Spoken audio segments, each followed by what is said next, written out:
নমস্কার, বৈচিত্র্যের বৈচিত্র্যময় জগতে আপনাদের স্বাগত জানাই। আজ রবিবাসরীয় দুপুরে বেতাল এসেছে তোমাদের পরবর্তী গল্প শোনাতে।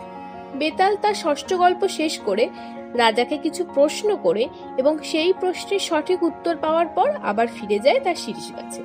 রাজা বিক্রমাদিত্য তার পিছন পিছন যায় এবং তাকে শীর্ষ গাছ থেকে নামিয়ে আবার কাঁধে তুলে নেয়। তখনই বেতাল শুরু করে তার সপ্তম গল্প, শব্দভেদী বানের গল্প। গল্পটি আমরা নিয়েছি নির্মল বুক এজেন্সি থেকে প্রকাশিত বেতাল পঞ্চবিংশতি থেকে। তাহলে শুরু করা যাক আজকের গল্প, শব্দভেদী বানের গল্প।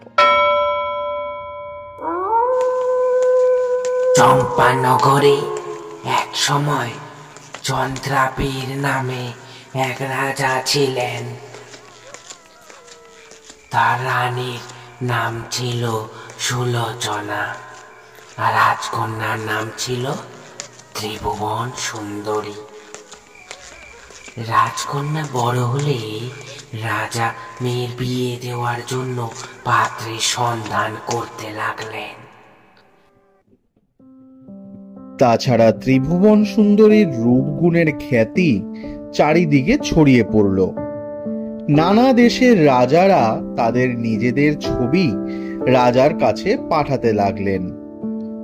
রাজা সেই সব ছবিগুলো রাজকন্যাকে দেখতে বললেন, কিন্তু রাজকন্যার একজনকেও পছন্দ হলো না। রাজা চন্দ্রাবীর কোনো উপায় না দেখে স্বয়ংবর সভার কথা ভাবলেন, কিন্তু রাজকন্যা তাতে কিছুতেই রাজি হলো না। সে বলল, স্বয়ংবরের কোনো প্রয়োজন নেই। যে বিদ্যা, বুদ্ধি ও শক্তিতে দক্ষ, আমি তাকেই বিয়ে করব। বেশ কিছুদিন পর রাজকন্যাকে বিবাহ করার জন্য দূর দেশ থেকে 4 জন যুবক রাজপুরীতে এলো। রাজা ওদের নিজেদের গুণের পরিচয় দিতে বললেন।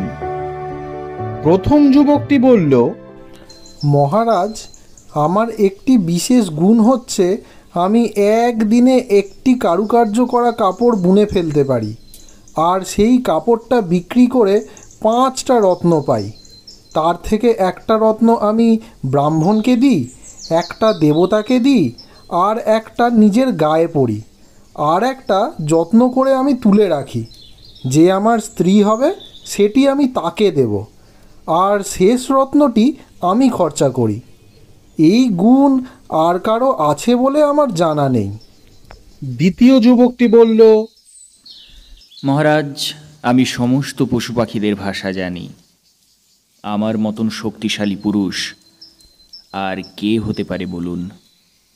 তৃতীয় যুবকটি বলল, মহারাজ, আমি হচ্ছি শাস্ত্রজ্ঞ পণ্ডিত। আমার মতো পণ্ডিত আর কেউ নেই বলেই আমি জানি। আমি সমস্ত শাস্ত্র জানি। আর চতুর্থ যুবকটি বলল,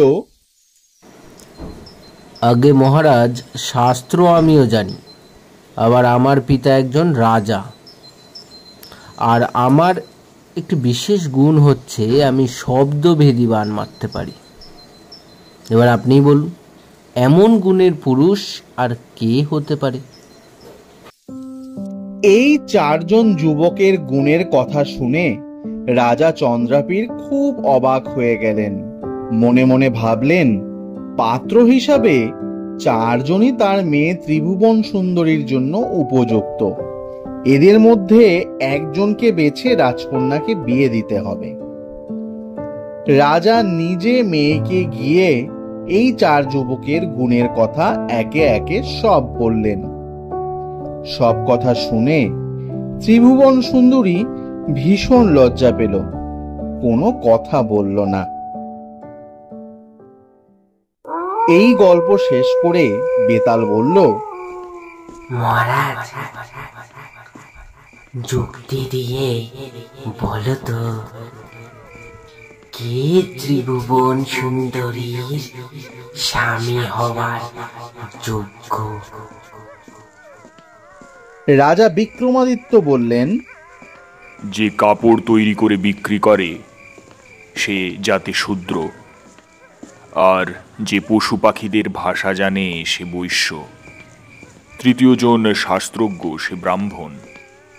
কিন্তু যে যুবকটি শব্দভেদী বাণ মারতে শিখেছে সে রাজার ছেলে।